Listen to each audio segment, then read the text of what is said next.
Okay, I've got a simple 5-pin 12-volt relay here. I'll bring it up so you can see it. It's not the easiest to see here. And basically, all a relay is a switch for high current flow components, headlights, horns, that kind of thing, basically.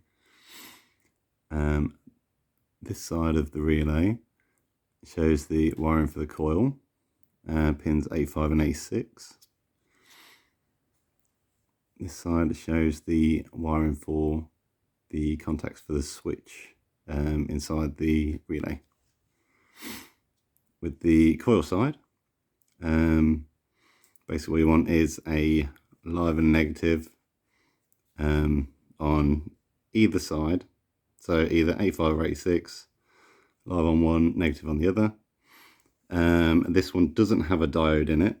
If it did, it'd have basically a small arrow around here, just to indicate that the live can't pass through to the other side. And this side, these are the contacts for the switch. So normally you'd have a battery live, and have a fuse before it reaches terminal 30, and 87A here. This one has constant continuity when the a relay is off, when the coil isn't energized. So currently that 30 and 87 should have continuity now. And then when you energize the coil, i.e. when you put your live negative between these two, that engages the coil, and you'll see the armature that switches between 87A to 87. Basically turns the relay on, basically. So you have current flowing through 30 to 87 instead. To test it, you can test it with a multimeter. Relatively easy to do. You can also test it with a bulb if you don't have a multimeter available. I'll show you how to do it with a multimeter first.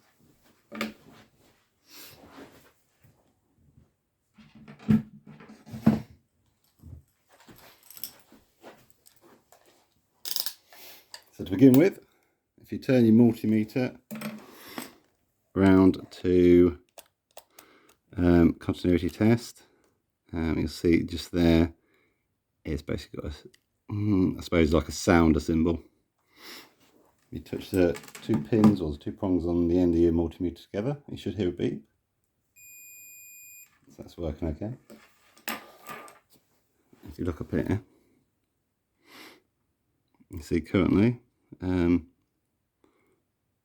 terminal or pin 30, 87A, they both should have continuity between them. So if I touch 30 and 87A, you should hear this beep to indicate there's continuity between them.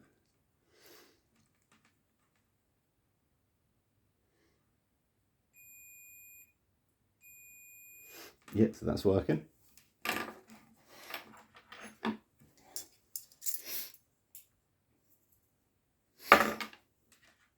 And now if I put a live and negative coil in the relay,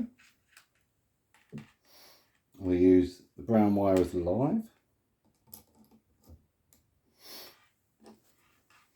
and that I'm going to put to pin 86.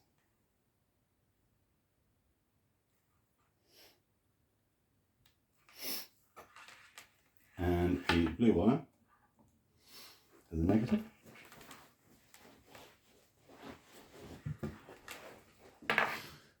I'm going to put that to pin 85.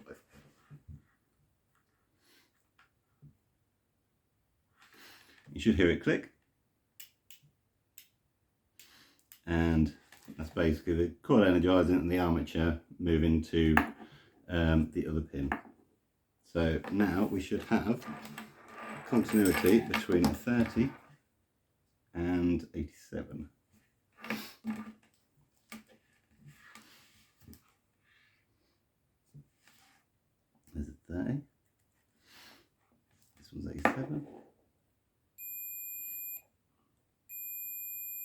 good. That indicates that this relay is okay.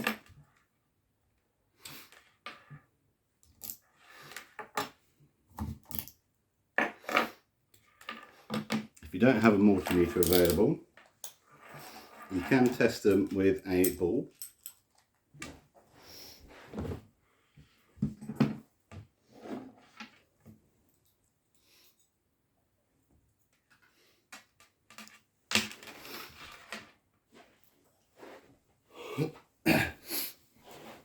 Bring this around here. So I've got a H4 bulb here, and if you look here, if you're looking from the rear of the bulb, you've got 3 pins here. The left pin here, that's your negative. The top pin here, that's your low beam, and the right pin here, that's your high beam. I'm only going to use these 2 pins for this, so we can ignore this one.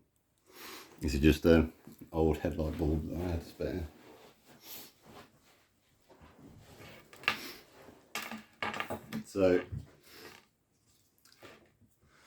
So currently there is continuity between 30 and 87A. So if I connect the negative direct,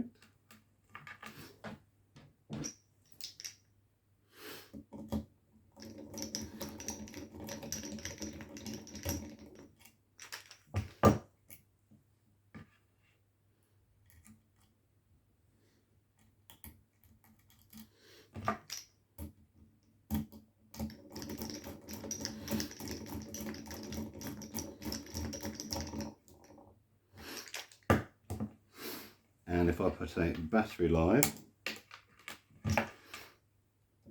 through to pin 30,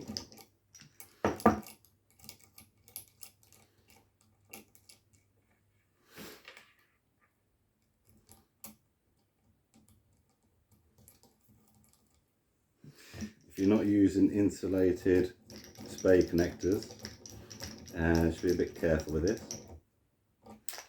because you don't want these two to connect, because it'll start sparking basically. So I want battery live to terminal 30.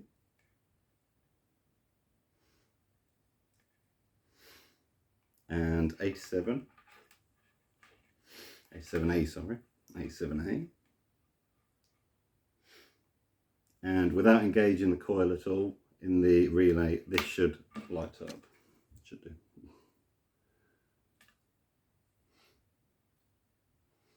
Okay.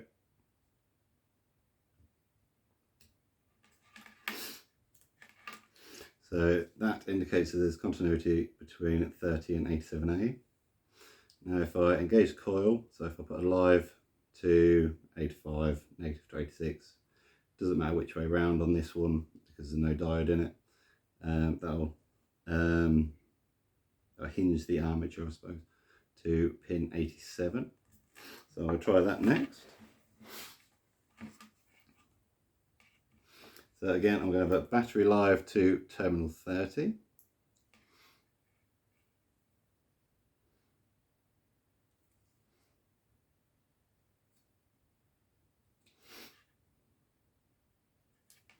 I'm going to keep this on the negative here, and I'm going to connect this one up to pin 87, and there should only be continuity between these two when the relay coil is engaged. So now I need a live and negative between these two. So I'm going to put a live to pin 86.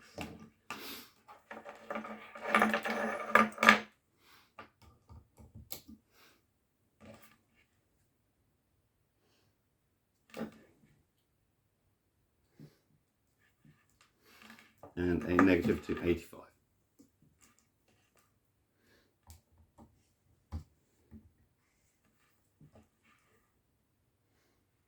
And if this relay is working okay, the bulb should come up. Got a light up there. Okay, so this relay is good.